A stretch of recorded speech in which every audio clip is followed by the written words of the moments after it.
അനു വരൂ.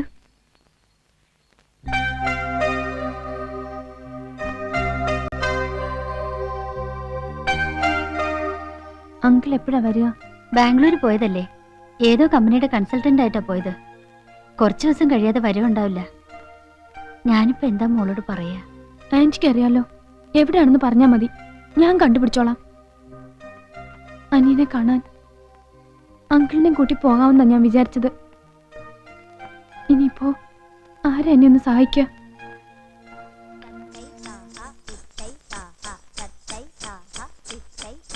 നീ എന്തിനാ ഈ കുഞ്ഞിനെ കാണാൻ പോകുന്നത്? വീണ്ടും പ്രശ്നങ്ങൾ കൂടുകയുള്ളൂ. അമ്മയോട് വാശി കാണിക്കുന്ന ഒരർത്ഥവും ഇല്ല. ഇവൻ എന്റെ അനിയനാ, എനിക്കിവനെ കാണണം. എന്നോട് ഒന്ന് വരുമോ? സാരമില്ല, ഞാൻ പോയിക്കോളാം.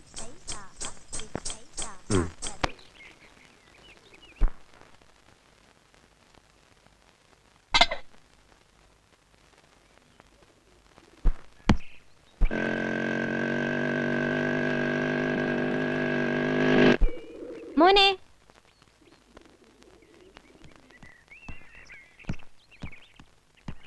മോനെ, ഈശ്വര, എവിടെ പോയി?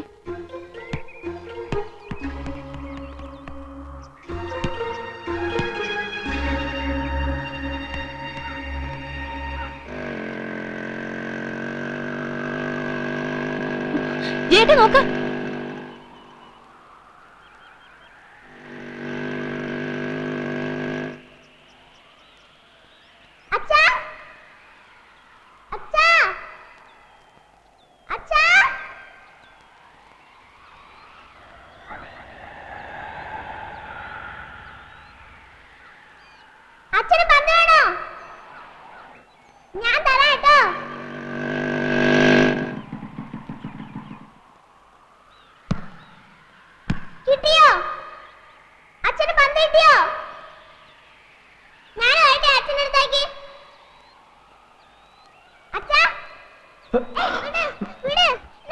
മോനെ,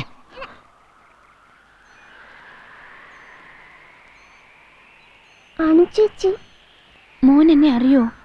അച്ഛൻ ചേച്ചിയുടെ ഫോട്ടോ കാണിച്ചു തന്നിട്ടുണ്ടല്ലോ. എന്താ മോന്റെ പേര്? ശ്രീകുട്ടൻ. മോൾ അച്ഛനൊരു പേര് പറഞ്ഞു തന്നെ. അച്ഛനെന്തിനാ പേര്? അച്ഛന്റെ ഒരു ഫ്രണ്ടിന്റെ ആൺകുഞ്ഞ് ജനിച്ചിട്ടുണ്ട്. ആ കുഞ്ഞിനൊരു പേര് വേണം. കാണാൻ എങ്ങനെ? നല്ല നിറമുണ്ടോ? ഏകദേശം നിന്റെ നിറം. പിന്നെന്താ, കണ്ടാ നല്ല ശ്രീയുള്ള കുട്ടി. നല്ല ശ്രീയുള്ള കുട്ടിയാണെങ്കിൽ ശ്രീകുട്ടൻ. മോനെ ശ്രീകുട്ടാ, മോനെ മെല്ലെ. എന്താ അമ്മേ? പേടിപ്പിച്ചില്ല എന്റെ പൊന്നു മോനെ. നീ എന്തിനാ ഇവിടെ വന്ന് കളിക്കുന്നേ? അച്ഛനെ കാണാൻ വന്നതല്ലേ. അച്ഛനോട് ആരാ ഇവിടെ വന്ന് മിന്നാമിനുങ്ങാവാൻ പറഞ്ഞത്? അനു അല്ലേ? അനു എന്താ ഇവിടെ? അനു ഇവിടേക്ക് വരണമെന്ന് പറഞ്ഞു. വീടന്വേഷണം നടക്കുമായിരുന്നു.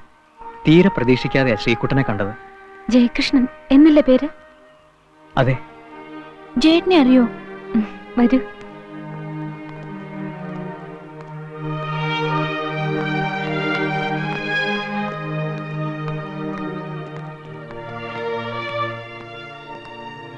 വരൂ.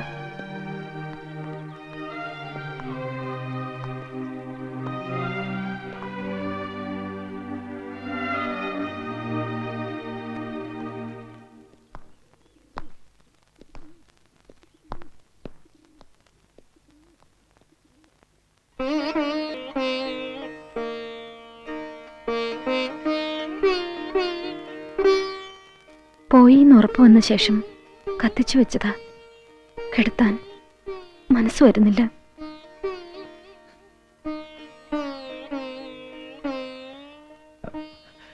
എന്നെ എങ്ങനെ തിരിച്ചറിഞ്ഞു?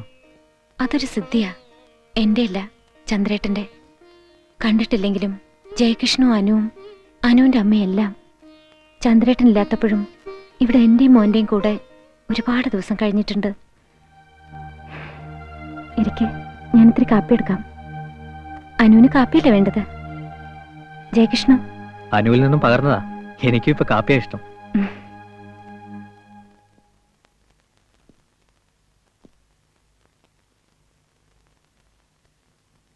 അനു ചേച്ചി, ഇത് എന്താണെന്നറിയോ? ഇതാണ് അച്ഛന്റെ മണം. എനിക്ക് ഈ മണം വലിയ ഇഷ്ടാ. ചേച്ചിക്ക് ഇഷ്ടാണോ? ഇഷ്ടം. ഇത് ചേച്ചിക്ക് വേണോ? ഇത് കാലിയാ, ഞാൻ വേറെ ഒന്നും തരാം. ചന്ദനത്തൈല ഈ വാസനിക്കുന്നത്. അച്ഛനത് വളരെ ഇഷ്ടമായിരുന്നു. അമ്മയ്ക്കത് ഇഷ്ടമില്ലായിരുന്നു.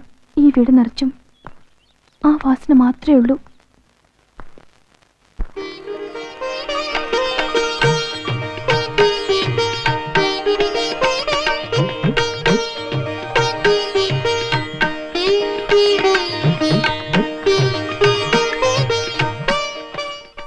ഇതൊക്കെ ആര് വരച്ചതാ? അനുവിന്റെ അച്ഛൻ. അച്ഛന്റെ പെയിന്റിങ്സ് മോള് കണ്ടിട്ടില്ലേ? എന്റെ അച്ഛൻ വരയ്ക്കുമായിരുന്നോ?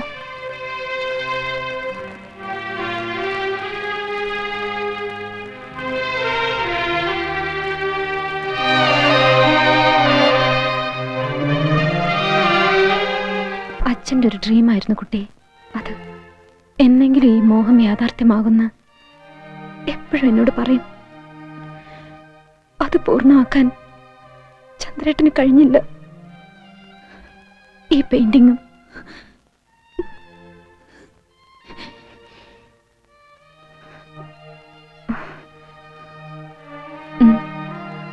കഴിക്കൂ. അങ്ങനെയല്ല, പിന്നെ ഇങ്ങനെ. ആഹാ, ഞാനോ നോക്കട്ടെ.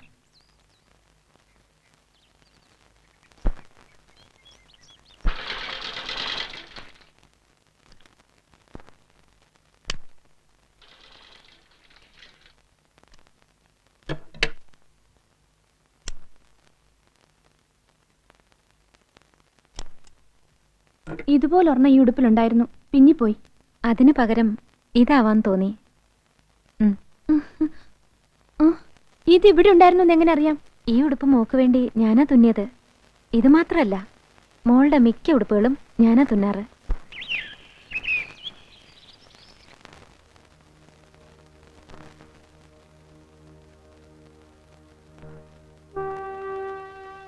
എല്ലാം ഒളിപ്പിച്ചു വെച്ചു അല്ലേ? ചിത്രം വരയ്ക്കാറുണ്ടല്ലേ? ശ്രീകുട്ടനോടും അവന്റെ അമ്മയോടും എല്ലാം പറയാറുണ്ടല്ലേ?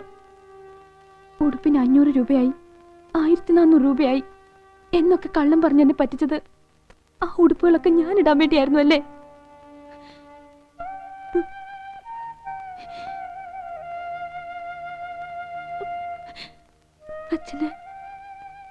അച്ഛനിവിടെ സുഖമായിരുന്നു അല്ലേ? പറയാറുന്നില്ലേ അച്ഛ?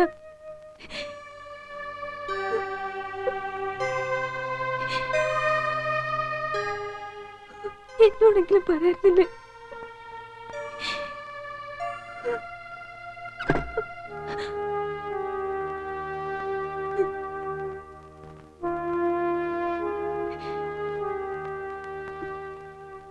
വെറുതെ ഒന്ന് കാണണമെന്നുള്ള ആഗ്രഹം എനിക്കുണ്ടായിരുന്നുള്ളൂ.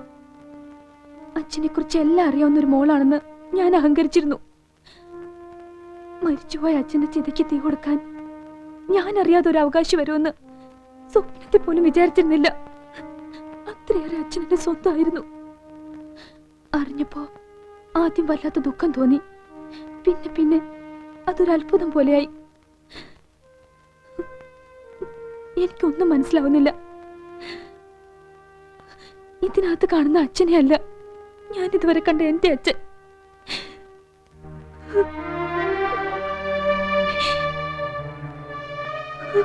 ചോദിക്കാൻ പാടില്ല, എന്നാലും എന്നോട് പറഞ്ഞൂടെ? എന്റെ അച്ഛനെ എപ്പോഴാ ഞങ്ങൾ അറിയാതെ എടുത്തത്?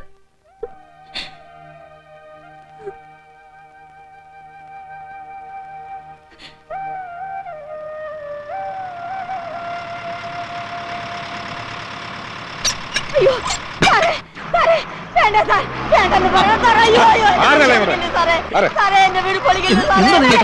സത്യമായിട്ട് എന്റെ കുഞ്ഞിന്റെ അച്ഛൻ ഇത് വില കൊടുത്ത് വാങ്ങിച്ചാണ് സാറേ. സ്ഥലത്തിന് 20,000, വീട്ടിന് 10,000 മോലാളിയുടെ കയ്യിൽ കൊടുത്തതാണ് സാറേ. എന്നിട്ട് അങ്ങനെ ഒരു പൈസ കൊടുത്തിട്ടില്ലെന്നാണല്ലോ അയാൾ പറഞ്ഞത്. അയ്യോ സാറന്മാരെ, അയാൾ കള്ളം പറയാണ്, നിങ്ങൾ കേൾക്കരുത്. അങ്ങനെയാണ് നിങ്ങളെ രേഖ എടുത്തോണ്ട് വരൂ. മരിച്ചുപോയില്ലേ? എവിടെയാണ് എന്താ വെച്ചതെന്ന് പറയാതെ മരിച്ചുപോയില്ലേ? ലോറി തട്ടി നിലത്ത് വിളിപ്പടഞ്ഞപ്പോ എടുത്തോണ്ട് പോയ ഓട്ടോറിക്ഷക്കാരാണ് ശവം ഈ വീട്ടിൽ കൊണ്ടുവന്ന് എത്തിച്ചത്. നിങ്ങൾ വരുന്ന കാര്യം ആ ശവത്തിന് അറിഞ്ഞൂടായിരുന്നു മക്കളെ. എന്നെയും എന്റെ മോളെയും പെരുവഴിയിലാക്കരുതേ. എന്തെങ്കിലും ഒരു മാർഗം കാണിച്ചു തരണേ. ബഹളം വെച്ചതുകൊണ്ടോ നെഞ്ചത്തടിച്ചോണ്ടോ ഒരു കാര്യമില്ല. നിങ്ങൾ പണം കൊടുത്തിട്ടുണ്ടാവും, പക്ഷെ ഈ സ്ഥലം നിങ്ങളുടെ പേര് രജിസ്റ്റർ ചെയ്തിട്ടില്ല. പണം വാങ്ങിയാൽ നിങ്ങളെ ചതിച്ചിട്ടുണ്ടെങ്കിൽ അതിന് നിയമപരമായ വല്ല നടപടി നോക്കണം. ഈ സ്ഥലം വാങ്ങിയ കമ്പനിയാണ് കോടതി ഉത്തരവോടെ ഞങ്ങളെ ഇങ്ങോട്ട് അയച്ചത്. എനിക്കത് പൊളിച്ചേ പറ്റൂ. അയ്യോ എന്റെ പൊന്നു മക്കളെ, ഞങ്ങൾക്ക് വേറെ ആരുമില്ല. ഇനി എന്തെങ്കിലും എടുക്കാനുണ്ടോ?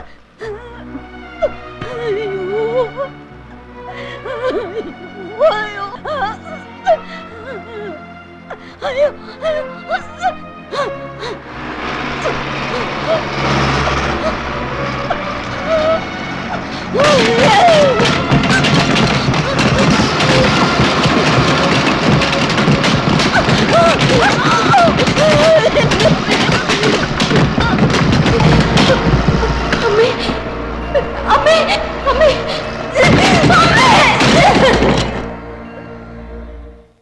അമ്മയുടെ മരണം ഒരു കനത്ത ആഘാതമായിരുന്നു.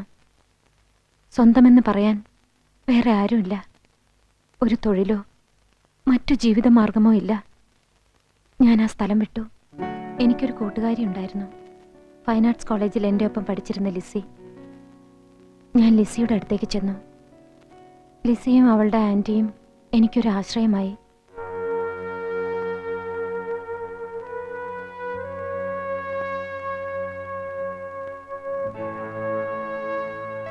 ലിസി എനിക്കൊരു വഴി പറഞ്ഞു തന്നു.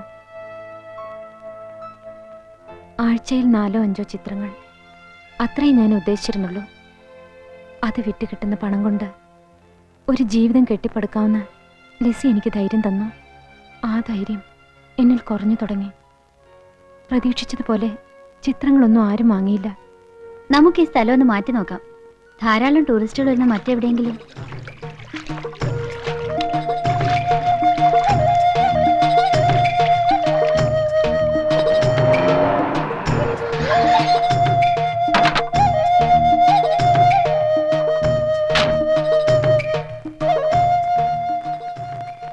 ഇവിടെ ഇതൊക്കെ നിങ്ങൾ വരച്ചതാ?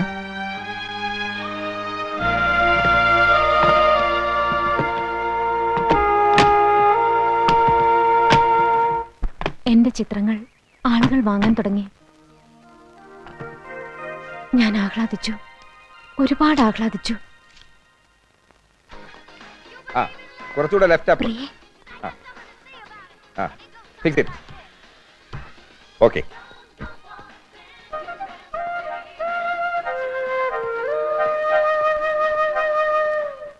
അതെ, കുട്ടിയുടെ അച്ഛൻ. എനിക്കെല്ലാം വ്യക്തമായി. ആരിൽ നിന്നും ഒഴിഞ്ഞു മാറാൻ ഞാൻ ആഗ്രഹിച്ചുവോ ആ മനുഷ്യൻ തന്നെ എൻ്റെ രക്ഷകനായി മാറുകയായിരുന്നു. ഞാനതറിയണമെന്ന് അദ്ദേഹം ആഗ്രഹിച്ചില്ല.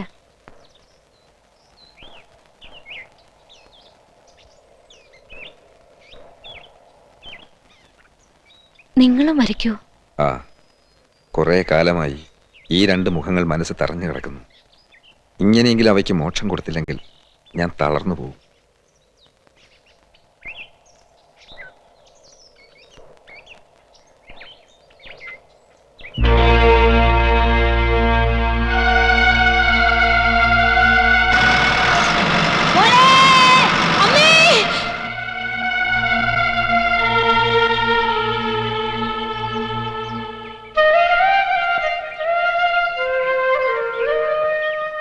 ഒരാളുടെ കുറ്റബോധവും മറ്റൊരാളുടെ അനാഥത്വവും എങ്ങനെ പരസ്പരമുള്ള സ്നേഹമായി മാറി എന്നെനിക്കറിയില്ല. ഒരു കുടുംബം ഉണ്ടെന്നറിഞ്ഞിട്ടും എത്രയേറെ ഒഴിഞ്ഞു മാറാൻ ആഗ്രഹിച്ചിട്ടും ഞങ്ങൾക്കത് സാധിച്ചില്ല. ഞങ്ങൾ സ്നേഹിച്ചുപോയി, വല്ലാതെ സ്നേഹിച്ചുപോയി. ക്രൂരനാണെന്ന് കരുതിയ ആ മനുഷ്യന് ഈശ്വരന്റെ മനസ്സാണെന്ന് ഞാൻ അറിഞ്ഞു. ഒഴിഞ്ഞു മാറണമെന്ന് പലതവണ വിചാരിച്ചു. അപ്പോഴേക്കും വൈകി. അമ്മേ, എല്ലാം കൊണ്ടും വൈകി. ഓർത്തു പറയാൻ എനിക്ക് ശക്തിയില്ല മോളെ. അത്രയേറെ സ്നേഹം അനുഭവിച്ച് തീർത്ത ജീവിതമാണ് എന്റേത്. അച്ഛനെ ഒരിക്കലും കുറ്റപ്പെടുത്തരുത്, ഒരിക്കലും. ഒരുപാട് പേരെ ജീവന് തുല്യം സ്നേഹിച്ച ആ മനുഷ്യൻ എന്റെ അച്ഛനെ കുറിച്ച് ഇനി പറയരുത്. എന്റെ അമ്മ അച്ഛനെ പുച്ഛിക്കുന്നതേ ഞാൻ കണ്ടിട്ടുള്ളൂ. സ്നേഹിക്കാൻ ഇങ്ങനൊരാളുണ്ടായിട്ടും എന്റെ അച്ഛനെ എന്തിനാ ദൈവം ഇത്ര പെട്ടെന്ന് കൊണ്ടുപോ? സാരമില്ല, ഒന്നും സാരമില്ല. അമ്മയല്ലേ, അതും സ്നേഹം കൊണ്ട. ഒന്നും സാരമില്ല, ഒന്നും